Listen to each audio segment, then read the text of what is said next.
Greetings, mortals, and welcome back to the channel. I'm the Archivist, and today we'll be finally diving into some Infinity Blade lore. As a series with lore spanning 3 games, 2 books, and details scattered throughout tens of videos and podcasts, the specific details of the story can get a little muddy at times. That's why today I'll specifically be talking about common lore misconceptions in Infinity Blade. In no particular order, first up is the misconception that the events of the Infinity Blade trilogy take place in the past. 2 basic facts seem to motivate this one. 1, that the world shown in the games is archaic, still using swords, armor, living in castles and towns. And 2, that the language spoken in the world is called Pangean, as derived from the name of the ancient supercontinent, Pangaea, which existed in the real world from 335 million years ago to 175 million years ago. In actuality, the name is meant to make reference to how many world languages have evolved together to form a single language in the future of the Infinity Blade world. A world which we know takes place in the future due to the deviation chapters of Infinity Blade Redemption. In these chapters, we get some backstory for Jory, who eventually becomes Rager. Set in a near future relative to the real world, with cars that drive themselves, we're looking at about 100 years in the future, plus another 10,000 years time for the Infinity Blade trilogy, setting the events of the trilogy around 10,000 years in the future, relative to the 21st century. Next, the misconception that I, the Archivist, am a deathless. While Thane, who guarded the Vault of Tears, was a deathless, and we know that some deathless had deathless bodyguards themselves, as revealed in episode 4 of the Epic Games podcast. The Stone Demon, however, is not a sentient creature. So the Stone Demon is more of a I don't want to say mechanical creation, but he's probably a similar magic, or really, he's a similar technology to maybe Tel or some of the golems. He's probably more advanced technology than the golems, but he's functionally deathless in that he's probably more of a robot, or stone brought to life. So he's immortal in that sense, but he's not a sentient creature. The Archivist is something a little different. So he's someone who has definitely lived for a very, very long time, but is not true deathless.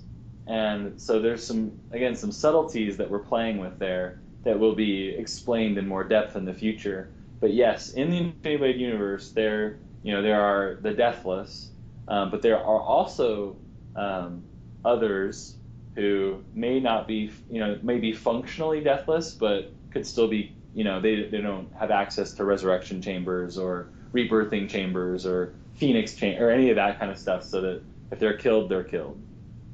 Okay. And that's what the Archivist is. Next, a few misconceptions surrounding Pangean itself. For one, spoken Pangean isn't a real life language, instead taking words, sounds, and ideas from other languages to form its own language. Moving on to written Pangean, it's worth noting that the writing systems in Infinity Blade 2 and 3 use completely different characters with their own patterns as well. To further complicate things, there doesn't appear to be any kind of crossover between written and spoken Pangean. That is, as they were created and appear in-game, the nature of the written characters likely means that they don't correspond to individual letters. The characters imply a language that is more isolating in nature, using fewer characters that each mean a specific word, while the spoken language is more dense with sounds, implying a fusional language. More on this in another video. Next, the misconception that all Deathless were part of Galath's company. With the modern origins of the Deathless also revealed in the deviation chapters of Infinity Blade Redemption, we now know that a number of Deathless derive their origin from indeed being made into Deathless by Galath under that context. These are individuals like Rager, Ashamar, and likely Gortoa. What this doesn't mean is that all Deathless were created this way. Rather, we know that some, like Ausar, were around for much longer.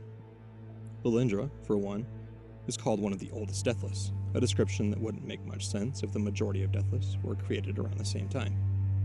Ausar is even older, having been around for just about as long as the Worker. Next, the misconception that each and every sacrifice in Infinity Blade 1 was Ausar.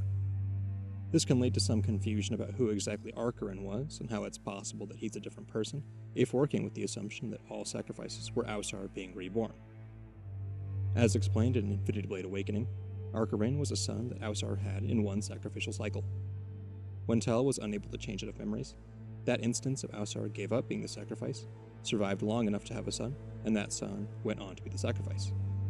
If you chose the ending where you joined the God King and Infinity Blade won, that sacrifice would have been Archivist. Archivist is the only issue we know of, though, and it's possible that other issues occurred during the sacrificial cycle. Next, misconceptions about the details surrounding the double betrayal between the Worker and Ausar, the events leading up to the duel on the plains of Koroth, and the setup of the sacrifice. These are all heavily nuanced in detail and can cause a great deal of confusion. One misconception is that Ausar was unaware of the Worker's betrayal and went to the duel at the plains of Koroth without knowing that he would be reborn as a child. But as was revealed in the September 5th, 2014 AMA with Donald Mustard, Tell knew that the Redeemer he retrieves in Infinity Blade 3 was in the Ceranthian Stone because he not only placed it there, but did so under the instructions of Ausar himself. I'll likely further detail this topic in the timeline and other future videos. Finally, the misconception that the Worker dies at the end of Infinity Blade 3, and that the child shown in the epilogue is Siris and Isa's. As explained in the game, the Infinity Blade cannot kill the Worker, and so the challenge for Siris and Isa was to find a way to stop the Worker that didn't involve killing him. This is achieved through the Redeemer, hence the heavy overtones of redemption in both the second book and third game. Using this device, the information from the Worker's datapod, and the expertise of both Eves and Jensen, Siris creates a solution.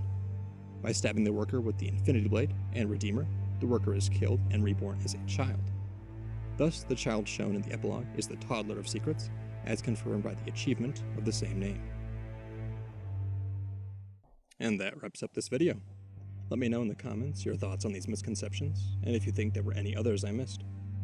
Taking a quick look at the state of the Infinity Blade community online, we've definitely seen a bit of an explosion in the recent weeks. So if you're still craving Infinity Blade content, I've got a few channels for you to check out. Infinity Blade Studios is active as always, having just uploaded their magnum opus, the complete Infinity Blade movie, coming in at just over 2 hours. Pipe Pie just recently uploaded his own video on Infinity Blade lore, specifically looking at Archivist, not to mention some videos with slick editing and highlights from the Infinity Blade tournament recently held on Discord. Finally, Infinity Blade Recollection is the newest content creator and has 2 videos talking about the Infinity Blade figures from back in the day. Not only can you learn some great details about them, but he also shows off his figure that he managed to buy not too long ago. Links, as always, will be in the description, along with my Instagram page where you can find updates. Look forward to the fast approaching part 2 of the Easter egg series, along with a bunch of other videos I have planned. With that said, I've been the Archivist, I'll see you mortals in the next one, and hell take us all.